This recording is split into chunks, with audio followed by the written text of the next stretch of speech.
Welcome to the Furlo Capital Real Estate Podcast, where we dive into the intricacies of passive real estate investing.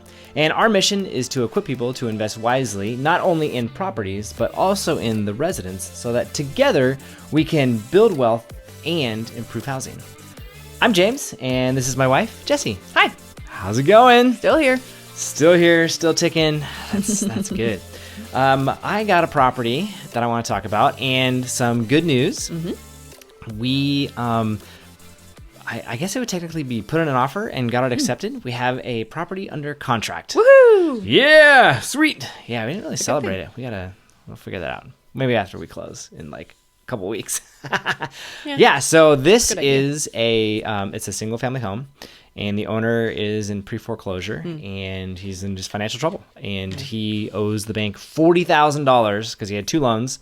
Yeah. And the second loan, they just called the entire thing right up front. And Yikes. So he owes quite a bit of money. Doesn't have the money to do it because he was obviously having trouble making his... Is that typical, is it typical to have multiple loans from banks? I don't know. And maybe. B, if you miss payments on one... Well, both? It depends if they're on the first or second position. In the second position, they're just going to get after it because they're second position. First position, they might be a little bit slower because they don't actually want the house back. But if you're in the second position and you slow play it, and you won't get any of your money. Exactly. So they might as well just go hard. Yeah. Huh. So he was in trouble and unfortunately waited until there wasn't a lot of time left. Yeah. And so we're going to buy the property from him. Yeah. And it's a 3-bedroom, 1 bath. And it's downtown Albany area, which is kind of cool. And needs a brand new roof. The roof is shot, but otherwise, I think it's got pretty good bones as far as I can tell. It needs some work on it though. There's they have their dogs just living in a house and just kind of go to the bathroom in it, and just kinda, feels like it. But it's been an interesting experience talking with him because he's clearly in a very tough spot, and it's it's just a tough situation that he's in. And I struggle because I want to just be able to fix everything for him, and I can't. And so I'm kind of I can help in this one area. And then it's also kind of weird because he still has bad habits and tendencies, and me helping him with this doesn't necessarily help him get out of doesn't help improve any life skills, I guess is what I'm saying. Sure. So in some ways it feels like the help is incomplete, but it's one of those where you're doing what you can do. Yeah. With the skill set you do have. Yeah. It's been also really interesting just watching in the few conversations we've had, his mindset shift. For example, the very first conversation we had, he was like, I want to live here. I want you guys to help me out, and then I'll figure out a way to pay you back essentially. But I want to live here, fix it up, and get the money and from the doing the fixes and eventually get out of here. And I want my kids to continue going to the school. He was very adamant. I don't want to move. Yeah. And we tried to come up with plans to help him do that. Ultimately, just none of them seemed to work because the rent that he would have to pay to make the numbers work it was more than he could afford at the end of the day. So we ultimately presented him with a plan that said, hey, we'll buy the house from you. You'll actually, instead of going for foreclosure, we're going to save your credit, and you actually walk away with some cash at the end, $25,000 to go off and start anew. And you could tell that was a tough pill to swallow because I don't want to move. And part of what we said was hey, how about this? Let's also give you 90 days to move, just to give you time, and we'll help you find that new place because you're gonna have some money. Yeah. And we're and we think there are some options. I'm doing it with a partner. His name is Lawrence, super cool dude, and he actually did some research today. He found a mobile home. It's a little bit smaller than what he wants. It's only a 2-bedroom instead of something like a 3. He's I want a 4-bedroom. Dude, you're all right. I get it. But anyways, this place was $40,000, and we're all right, that's something that he could afford, and he'd still have lot rent, which was $900, but it starts to get into the realm of you can afford this, and so, which I think just kind of helps. You get a loan to buy a mobile home? Yeah, you can. It's more like a vehicle loan though, depending on the age, but he would have a sizable enough down payment that it could work, and so just kind of an interesting route, but so he had this you could tell he had okay, here's what I want to do. This might be an out for me, but I still get to stay here. And and he wanted to still have all the benefits of this, of being able to fix up the house and take advantage of, doing all those repairs. Yeah. And then the realization of like, that's just not going to happen. That's not a choice. And just kind of, you could see the frustration there. And he was also like, he would say things like, I don't have a choice. This is what I have to do. And it like, which feels tough. Yeah. But then ultimately was like, you know what? Yeah, he was like, let's just do it. Let's just go for it. And then so we met with him and we're like, let's sit on it for 24 hours. Like, just really like think it through, talk it through. Let's make sure this is what you want to do.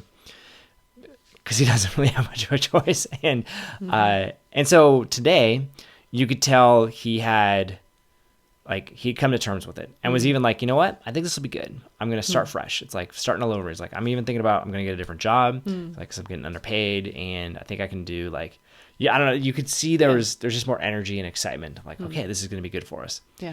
And all along the way, I recognized with him, like, dude, this is going to be hard. Like, this isn't, like, what we're talking about isn't easy. And we totally get it. This is better than the foreclosure, but like, this still isn't easy. But it'll be good in the end. So we signed the contract. We close in a couple of weeks.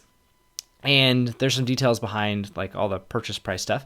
But fundamentally, the plan is to raise about $130,000 for us to do this deal. That includes doing the purchase, and we're going to take over the existing loan and pay for the rehab and then all the holding costs over to it. And whoever we get that loan from, they'll earn 8% on the money. And the plan is for us to do it in about 9 months. So they'll be there for 3, and then we take another 3 to fix it up, 3 to sell-ish. It's kind of the thought process. And so that essentially means if you annualize that return, if it generally does take 9 months, it'll be like a 12% return annually. Interesting. Yeah. If we could figure out a way to do it in 6 months, it would be like 16% return, which would be great. And so that's kind of the plan. So one of the things I did, that's the property, it's exciting, is I made, you can hear it here, a 1-page sheet that kind of explains the investment and the details behind it. I asked you to review it. Yeah. And I took a cursory I didn't actually get any of your feedback, so I figured we'd do it now. Yeah, I took a cursory look at it, and I had a question initially, and I was like... And you have to like verbally describe what it is that you're looking at, since other people can't see it. Yes. Okay, so this one-pager essentially kind of presents the deal. And so it has things like the purchase price, the hold period, all the things that you just talked about. Like the costs involved in buying the property and fixing it up and the timeline of kind of how that would look. It gives a little bit of a backstory. Yeah. Not nearly as much as you just shared, but it kind of gives you the broad strokes and then kind of gives you a very basic project plan and then some... I guess I already talked about that, but it has a timeline of like key dates of what you can expect. My question initially is like, I'm guessing that this is made for an investor. Yeah. So that they could see like the super big overview. Yep. Like the 10,000 foot, 20,000 foot. I don't know what the term is. Yeah. A bird's eye view. Because that's like, initially I'm like, it does not seem like there's enough information on here for me to give you money. Okay, what interesting. Like, what else would you want to, like, what's missing or what's okay? I'm interested about this. Is awesome.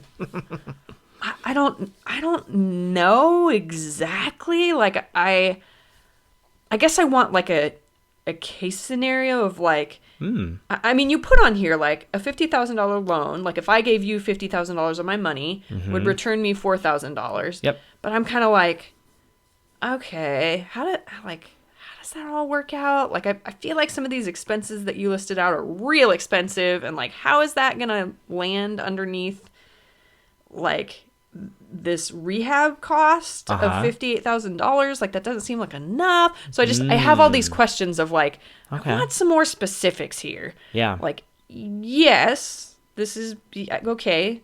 That sounds fine. Okay. Like to get $4,000 in whatever it is, 9 months. 9 months.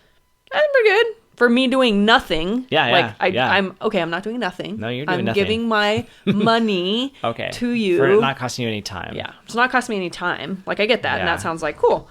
But I'm also like, how are you going to stay within this budget? And how do you like? Maybe you can put some estimates here that kind of tells me like, oh, all right, that's how much. That's about how much it would cost. So you want a little bit more of a project plan, like a rehab plan? Yeah, Is that what you're saying? I'd like more of a rehab plan. Okay, that's fair. And the other piece to me, which is like, in the conversation that we just had, it's not convincing anyone to. Let's do it. Go ahead. The other piece. Go ahead.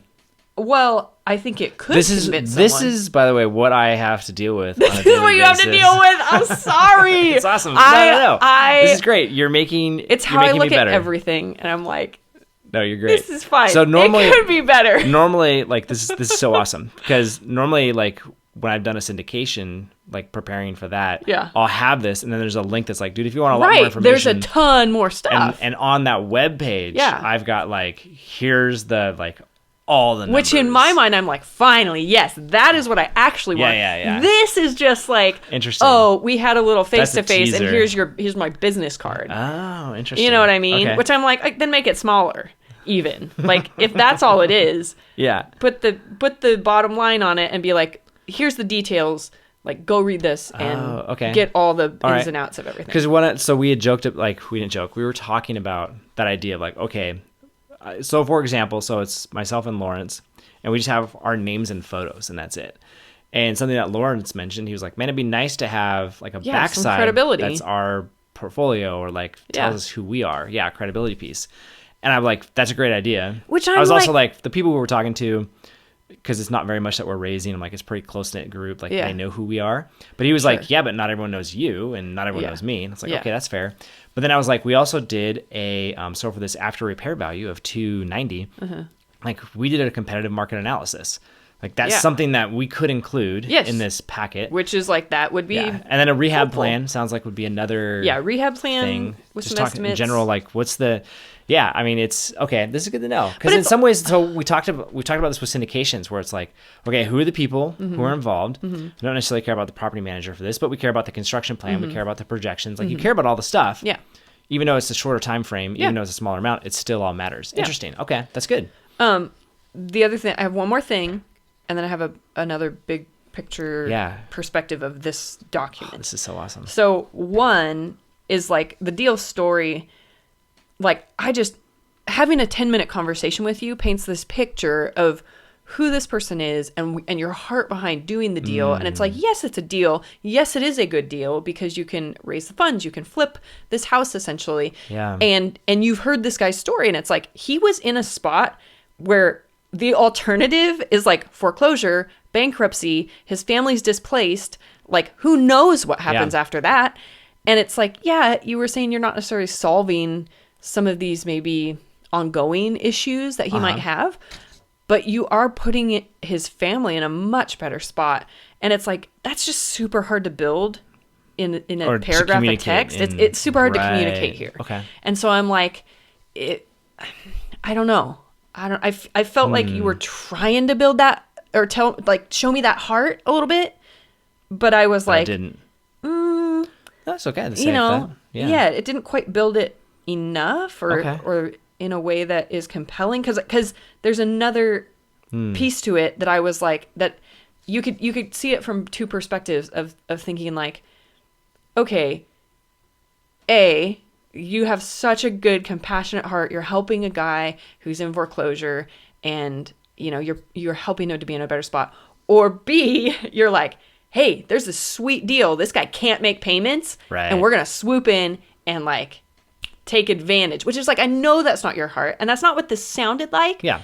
But it could be interpreted that way. And so I'm like, if you can build that heart, that like from the conversation we just had, where you're like, hey, I had several conversations with this guy, and I met with his family, and like, this is where it was at, and we really did try and work the numbers, and it wasn't just a split decision. And I don't know how to communicate that, which I think. Well, okay, I have an idea. Like, okay, so I made this. Would this be better? So I do like create web pages essentially that has this information, and I could. Part of it could be record a video of me just doing what we just did. Hey, watch this video. It's going to be 4 or 5 minutes, and kind of communicating a little bit more of that, which could potentially, instead of having it be paragraphs. Honestly, that's like, if I step back from this particular piece of paper, and I'm like, what's the point of doing this? And thinking about your investors, it's like, are you going to like physically print this thing out? Is it going to be a PDF that you send to them? Because I'm like, if it's digital and that's what you're giving to them, honestly, it should not be this. Oh, okay. It should be like whatever your email or communication thing is, a text, an email, whatever, and that should link to the better story, like your website, whatever. And it's like, okay. yeah, maybe you have a couple sentences that's like the super broad strokes. Hey, we got a deal. Here's the opportunity. You know, here's the bottom line. If you give us this, here's your return. Okay. Click here, read more. You know, that way they're like, ooh, cool, an opportunity. But then if they want to like, and you can present it on your website in a way that's like, yeah, here's the broad strokes. If that's as far as you want to go, cool, great. Yeah. If you want to go deeper, like, and really see our heart and really hear what's going on. And I can show the underwriting model and all that stuff. Yeah. You can do the project plan. Okay. You know, that way people can kind of digest it at their own pace, at their own speed. And if I would imagine that there will be some people who are like, huh, cool. Yep. Sounds good. Here's my money, you know, but there will be people like me who are like, I'm going to read every line in this thing. No, that's good. What I'm hearing you say is I need to treat it the same thing as a large syndication. Kind of, yeah. Because even though the total amount, like in this case, the total amount is like, it's literally less than a tenth than what I was raising previously.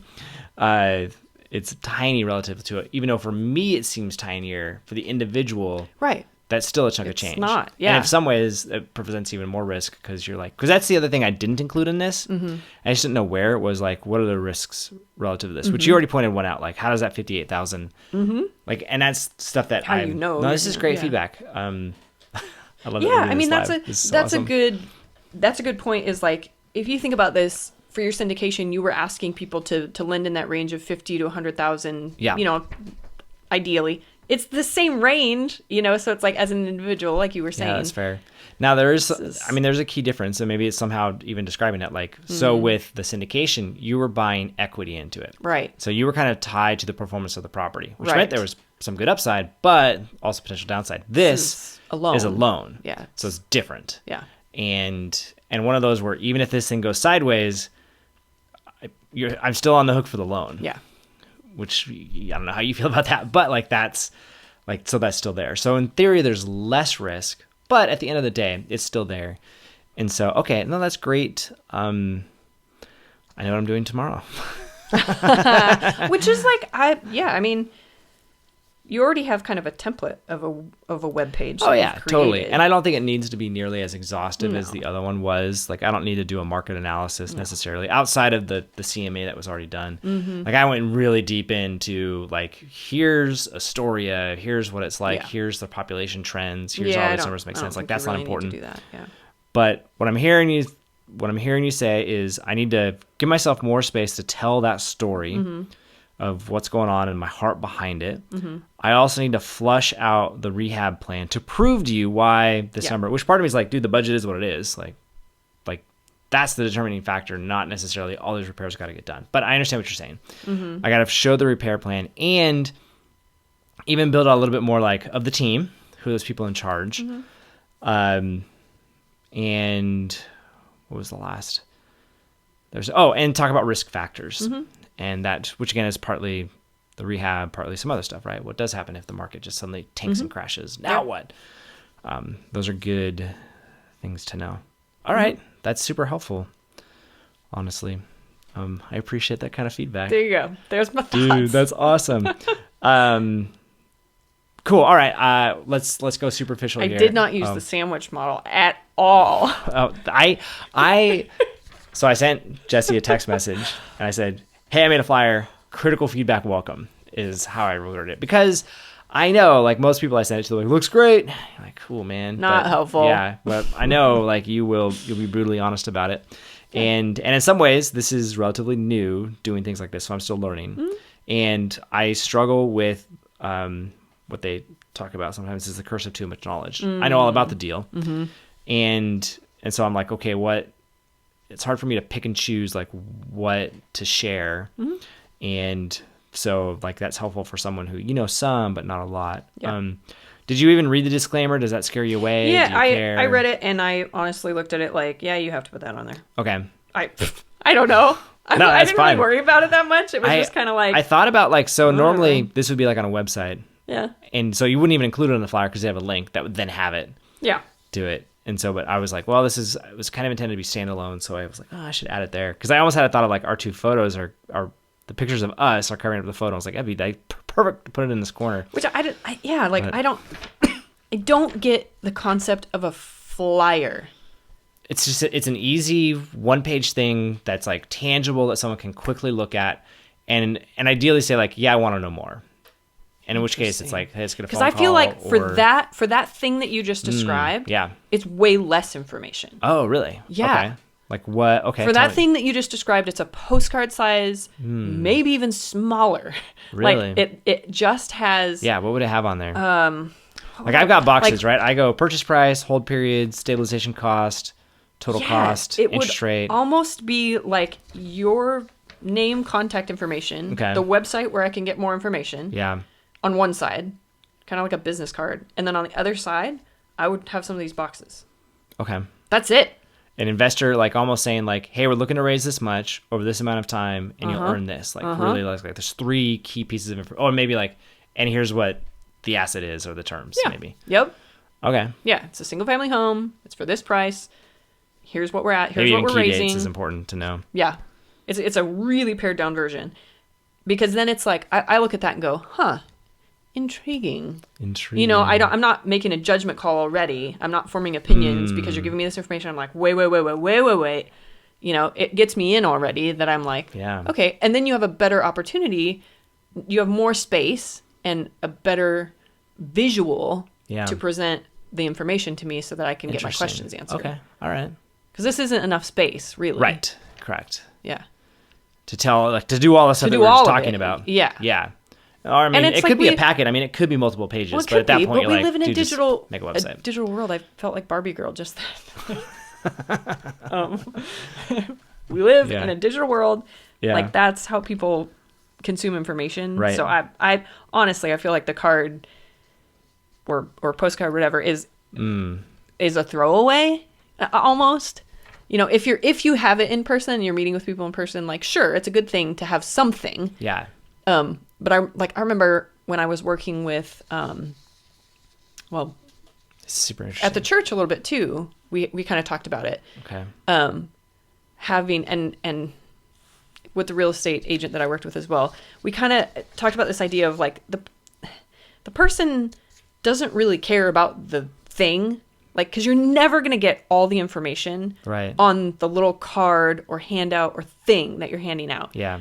The point is like, it has this physical connection between two people, which is important. And it directs them to a space where they can get questions answered. So that there's not this pressure, like in the moment to be like, okay, I gotta read it. Like, should I read this right now? Or like, what am I doing? Okay. You know, and it's just like, there's some information on here. It's super basic. You know, I want to have a follow-up conversation. And it's almost like, this is just your in to say, take this, take a look. When can I call you? Yeah. You know? And so it's like a more relationship building than information based. Yeah. Okay. I like that. Okay. No, that's good. That's super helpful to have your thoughts and opinions on that. Yeah, I will. That's something I'll probably wake up early and get after it and make that just so we have it. Just like, because I have all the information. Yeah, and not a bunch of new. And so what I actually do, insider tip, is so I've got my own domain, Furlo.com, but I've got it hooked up to the Google Workspace. Ooh. And a part of that are Google Sites. Yeah. And so I can fire up a Google site, make this thing. It's all drag and drop. That's really simple. And then I can then link it to a URL. And so like, yeah, so I can link it to a specific URL. So you visit that URL and it's as if it's a website that's now made. That's cool. And like, and it's drag and drop. So it's super fast, super easy. And you can be doing multiple pages. So far, I've just stuck with the one page, and it automatically is responsive. So it looks good on desktop, looks good on mobile. It's super nice. And so that's how I make it. So that's literally, I could probably have that made by, I don't know if I'll have it done by the time everyone wakes up, but I'll have it done. One of my morning meetings got canceled, so it'll be done by lunch. Boom. For sure. There you go. And I think that'll just be good to have. And I think you're right. And it'll give us space to do all the things that we're trying to accomplish with that. Cool, man. I appreciate that feedback. This was not at all where I thought this was going to go, but that was great. I really do appreciate the live feedback. And cool.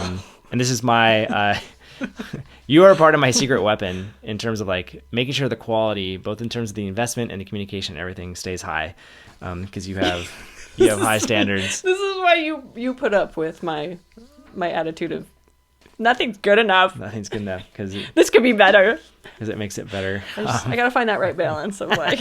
In this case, it was super helpful. Yeah, right. House cleaning, not so helpful. Yeah. No, that's good. I do appreciate that. That's great. It's kind of like one of those, the hot chair. That's what I felt like, or hot seat. So I felt like I was in there. No, which is perfect. And I fully admit, like, I'm still learning how to do all this and how to communicate it. And it's funny, like I said, I did it the other way for the syndication because it was a much bigger investment. Yeah. And the feedback, I mean, at that high level, it's like, nope, same level of effort.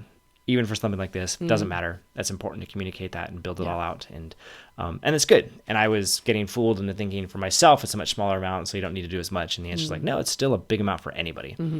And so that's important. Well, it's like, you may do more deals at this size. You may do a bigger deal. So if you create the infrastructure and like train yourself to do it on the small ones too. Like, well, I could see like that's good.